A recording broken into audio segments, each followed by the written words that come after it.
Is the job market changing? Will you be able to go back to your old job, or will you have to be retrained for a different job?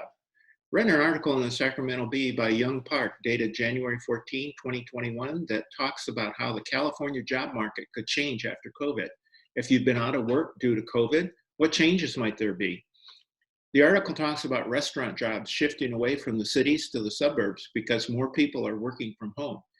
Young workers may find themselves competing for a job against others that are thousands of miles away because companies are embracing virtual offices. Others are nudged into lower paying jobs where minimum wages aren't guaranteed. Jobs hit the hardest by the pandemic were under the category of arts, entertainment, and recreation. There was a 27% drop in employment. Accommodations and food service had a 23% drop. Educational services dropped 15%. Manufacturing went down 6%. Retail trade down 6%. Administrative support and waste service dropped 6%. Even before the pandemic, there was a shift in how we shop, work, and live online, changing industries from retail to transportation. The pandemic is accelerating that trend. Many jobs are or will be lost. The pandemic may have a huge push for automation. Self-checkouts are an example. Younger people may have a harder time finding jobs because they will be competing with people from all over the world who will work from home. An article from the Chicago Sun-Times dated March 10, 2021 by Paul Weissman on why the COVID-19 pandemic left long-term scars on the global job market. It states, but if the pandemic exerts a deeper, longer-lasting impact with many consumers going less frequently to restaurants, movie theaters, shopping centers, job growth would slow to 1.9%. In that worst case scenario, it's estimated that employment would tumble 13% for waiters and waitresses, 14% for bartenders, 16% for fast food cooks, and 22% for hotel desk clerks. The coronavirus recession has been especially cruel, victimizing people at the bottom of the pay scale. Lael Brainard, one of the Federal Reserve governors, said last month that the poorest 25% of American workers were facing depression-era rates of unemployment of around 23% in mid-January, nearly quadrupling the national jobless rates.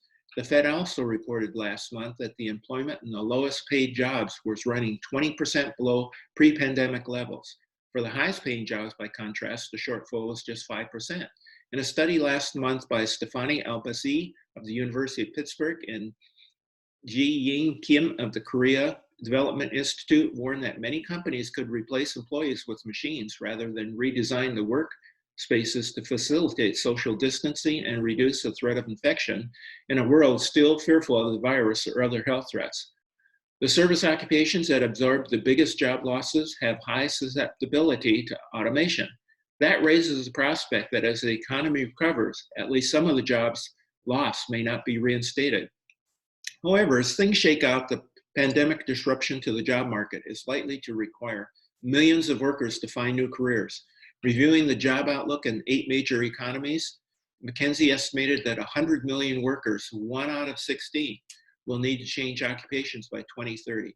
The United States spends a fraction of that amount compared to other countries on programs that are designed to help workers make career transition. A bewildering web of employment and training programs often leaves workers confused.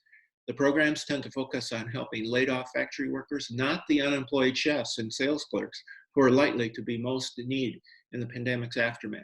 It appears that life as we know it has or will be changing dramatically. The job market is changing. If you have any questions about the housing market or want more information, call, text, or email me now. It should be part of your investigation as to what is best for you and your family. It's free. There's no obligation to do anything. My name is Pixley Lewis with eXp Realty, license number 00543366. My email is pixley, P-I-X-L-E-Y, Lewis, L-E-W-I-S, at exprealty.com. Text or call me at 909-213-2110. Bye-bye for now.